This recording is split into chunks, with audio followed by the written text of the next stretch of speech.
Welcome, y'all. It's Wes with DIY Food Plot Pro. Thank you so much for joining us. Today we're talking about the #1 food you must have on your property during this fall to increase the amount of mature bucks that are using your property and to have better chances at killing those mature bucks this fall and winter. My name's Wes. I run the channel DIY Food Plot Pro. I've got a Bachelor of Science in Agronomy, farm for a living, and I've got a 2,900 acre whitetail deer hunting outfitter in Western Kentucky where we cannot bait. So we rely heavily on these food plots and habitat improvements to hunt, hold, and harvest the mature bucks that we're blessed to hunt here in Western Kentucky. I have food plots on every single property that I lease or own for the deer hunting outfitter. I believe firmly in food plots. I've got everything. I've got standing corn, standing soybeans, alfalfa, annual clovers, brassicas, winter wheat, oats, you name it, we've pretty much tried it on the 2,900 acres. And through that, we have found that there are certain foods that do much, much better that whitetails really key in on during the fall and wintertime months is when we're hunting, right? That's the most important time for us as deer hunters is we're looking for those areas that are attracted to whitetails during the fall and winter when we're out there hunting. Does us no good to have a food plot that is getting killed in June and July, but by the time October and November rolls around, it's brown and dead and the deer aren't even eating it, right? It does us no good as deer hunters to have that. So we're looking for food sources that are the very best during the window that we want to be out there. And I found one that there is no question about, very few acres that are in it, but it is the most important to a whitetail, and you can rest assured that if you have it on your property, you will hold big mature bucks. Whitetails eat 6 to 8% of their body weight per day. Around here, a 200-pound buck is around an average buck. That's about 14 pounds of dry food per day that whitetail needs to survive. That's kind of mind-boggling when you think about the densities of deer that we have in this area and across the U.S., how many places where it's 70, 80, 100 deer per square mile, and every single one of them's eating, 8 to 14 pounds of food per day out there. It's no wonder that we struggle with our food plots. We struggle with overbrowsing on corn and soybeans and other highly nutritional plots that we try to plant for those whitetails to up those protein sources in the summertime. We also struggle with some of those brassicas plots that we plant in the fall. We all know that those radishes during the early part of the fall can be really keyed in on those whitetails. They can really chew that plot down to absolutely nothing before that plot really has a chance to make any bulbs or really be any significant value to those whitetails. The food source that I'm talking about today that is the #1 needed to hold and harvest mature bucks is woody browse. And I know a lot of you are going to think, oh, good grief, I thought this was a food plot video. It is. Stick with me here. That food source is way more important than what most folks understand. There's been a lot of studies done on the amount of woody browse that whitetails eat per day during the fall and winter time. It is suggested between 46 and 80% of a whitetail's diet is woody browse. Now we'll just think about that for a minute. Basically 50% to 80%, just to make numbers easy, is woody browse. Of that 14 pounds that buck's eating, 7 to 10, maybe 11 is woody browse. Now how much woody browse does it take to sustain an entire deer herd?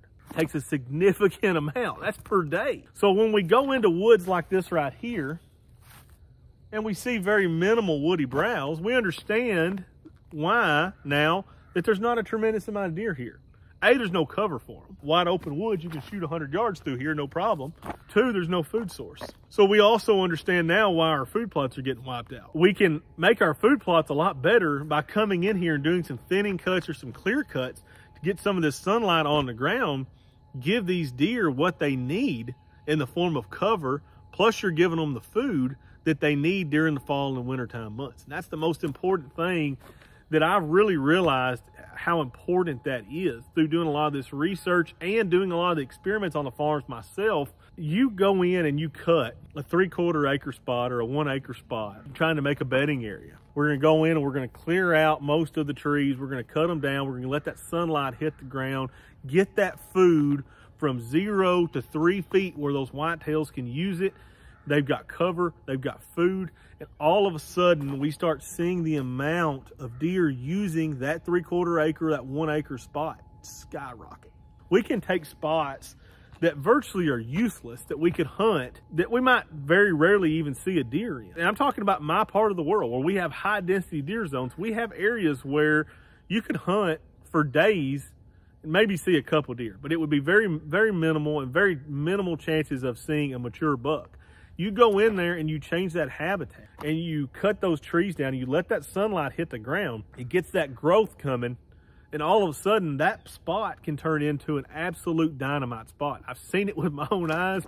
Many years ago around here, farmers quit tending a lot of these smaller fields. And what happens when you quit tending a field?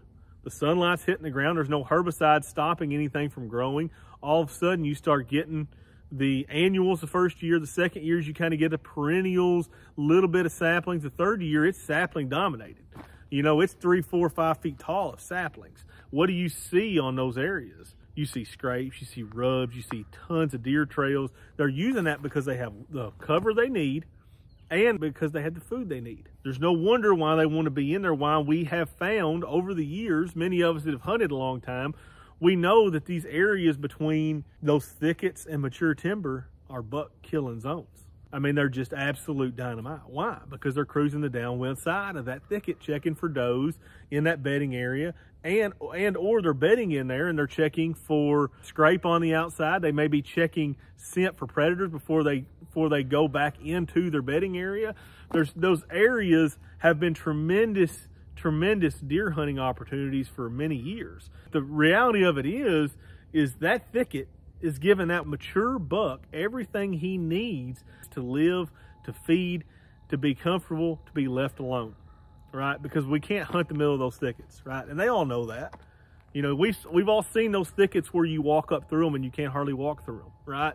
And you think, man, how in the world does a big 10-pointer, I guess right here, even get through them? And then we hunt those areas. They absolutely do. They have no trouble getting through there. I was out visiting a property this past winter. I always look at the aerials before I go to do any of these boots on the ground visits. And I was out looking at the property on the aerial before I ever got there, and I noticed a spot. I thought, man, this is a huge thicket. You could just tell by looking at the aerials. When you've got the large canopies, that's big mature timber. When you've got that a bunch of tiny trees at the top, that's your thickets. So we get there and I was talking to the landowner. I said, we need to go right over there. And he said, well, I've never hunted over here a whole lot or anything. And we got over there and the rubs were just ridiculous.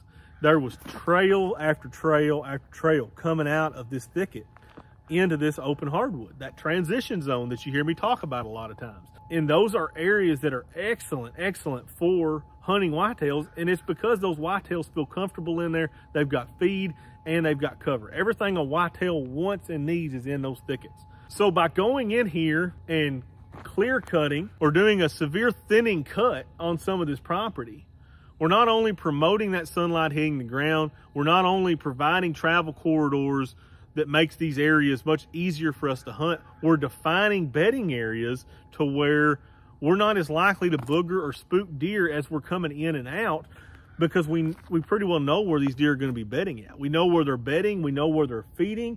We get in the middle, we get on the edge of that bedding, and we're in a prime spot to get in and out easy without busting deer, and we're in a prime spot to kill a mature buck during October, November, when a lot of us want to hunt. Those thinning cuts are really beneficial. I did one last year on a property. It's just unbelievable the difference between the mature timber where you see there's absolutely nothing growing on the forest floor, and I'll show you a video of it, but you can clearly see where I did that thinning cut or that clear cut.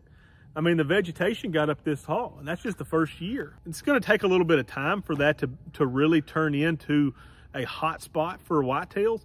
But rest assured, when that's a limiting factor on the farm, and for most places in the Midwest it is, cover is a limiting factor. When it's a limiting factor and you give them the cover that they want, they need, they desire, you're going to have big bucks utilizing that property. They're going to be checking that area for hot does, and it's defining travel corridors for you, making it easier to hunt and easier to predict where they're going to be, what they're going to be doing on days where the wind's changing, the wind's blowing one way, you know which side to set up on that bedding thicket. We've all seen those properties that have been logged, right? And we've seen them, we've walked them, we've hunted them to where it's just freaking deer everywhere. And you're like, my gosh, this place is absolutely covered up with whitetails. Why? That woody browse is going, right? That timber goes down, cut the logs up, and they leave. Sunlight's hitting the ground. You all of a sudden have an explosion of young growth coming up off the forest floor, that regeneration. The whitetails 100% take note that they've got a good bedding area and they've got a lot of feed, and they move into those areas. That cover, that woody browse, is a limiting factor on the majority of the farms that you go to. You want to know how much of a limiting factor that it is, go to a field edge and walk the browse line. If the browse line is to the bottom, you've got a lot of browse for them, and your deer density is in a good zone. If you go to a property and the browse line's up 4 feet all the way around the edge of the property, you've got too many does and you don't have enough woody browse. It's a really easy way to tell that without having to do just a whole bunch of research. Just look at that browse line. Most places have a browse line if you start looking hard enough. There's typically a browse line out there. So if you need help setting up your whitetail hunting farms, I've got a website set up, www.DIYFoodplotPro. You can go there, you can click on Contact Us or Boots on the Ground Visit. I'll come to your farm this winter, walk it, we'll design a plan, we'll set the food plots in a certain area, we'll do thinning cuts, we'll do whatever we need to do to raise the bar on that property. We'll take it from where it's at and we'll try to increase it as high as we possibly can to make it as good a huntability and give you the best odds at killing mature bucks year after year after year on these properties. So if that's something that you're interested in, you can go to www.DIYFoodplotPro.com, click on Boots on the Ground Visit, or contact us. Thank you guys so much for watching. I really appreciate it. Y'all smash that like and subscribe button.